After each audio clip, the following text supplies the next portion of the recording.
Alright guys, thank you for coming to check out the channel. So today I have something very exciting. I'm going to be replacing the OEM intercooler here with a aftermarket one. It's supposed to be 110% larger than the OEM one. These cars have a huge heat soaking problem during the summer.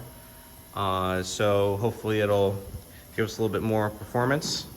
And aside from keeping the air temperature cooler from the intake. But anyways, we're gonna go ahead and start putting it on. I won't be recording everything like we already took off the front bumper. So if you can, go ahead and check out another video on how to remove that. But we're gonna go ahead and videotape the whole process of getting the intercooler off and putting the intercooler on. And I'll go ahead and put a link in the description from where I got this aftermarket intercooler from. So right off the bat, before I open up the box, just want to mention that it is packaged well, and hopefully there's no damage on the inside. But we're gonna go ahead and open it up, and I'll show you guys what the intercooler looks like. All right, so after opening up the box, you can see they put some styrofoam here on top and on the bottom to protect it. But everything's packaged pretty well from the company, and it looks like the intercooler is intact.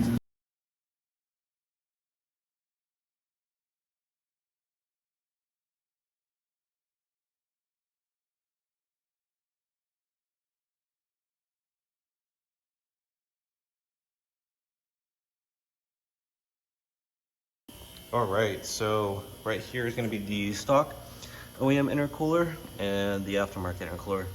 You can see the size difference between the two. It's quite substantial. It's almost it's pretty much twice the size. I'm not going to measure it right now, but that's what it looks like.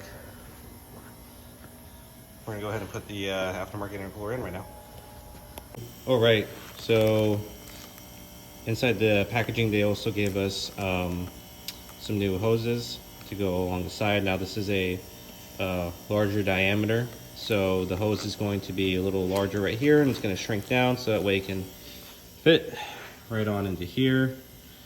Since this is a smaller, a little bit smaller than the areas right around here for the intercooler inlet and outlet.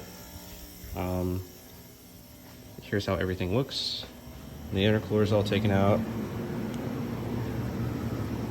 It's only held in by the 2 bolts here, 2 bolts here, and then the 2 clamps on the side. And now we're gonna go ahead and start piecing this all together, and we're gonna go ahead and put it on. All right, so we just got the aftermarket intercooler on right now. I didn't videotape the process of us putting it on. It was a little bit of a pain.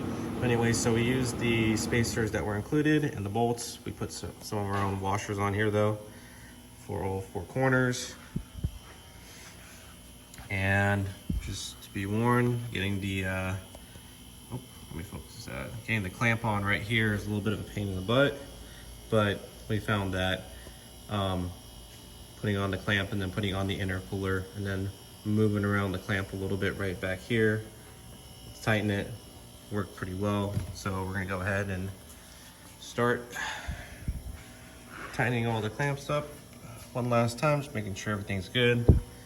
And we'll go ahead and put back on the front bumper.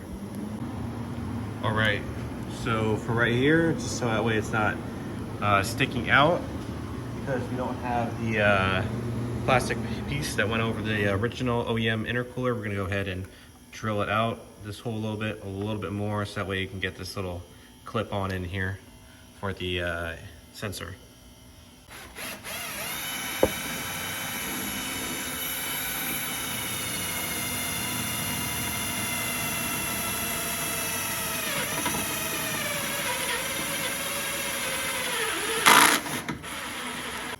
All right, so made the hole large enough so we can get the clip in here, and that's how it looks.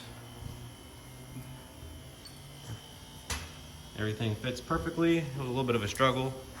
Like I said, trying to get the hose and the clamps on to an angle where we're gonna be able to tighten them. But so far, everything is going smoothly. All right, so we just got the front bumper back on, and everything is running fine. All right, so I'll start it up. Here's how it looks from the front. we go. Looks pretty good. Does stick out quite a bit more. See, right here, there's the intercooler. All right, and that completes this video. Thanks for checking it out, and if you have any comments or questions, feel free to put them below.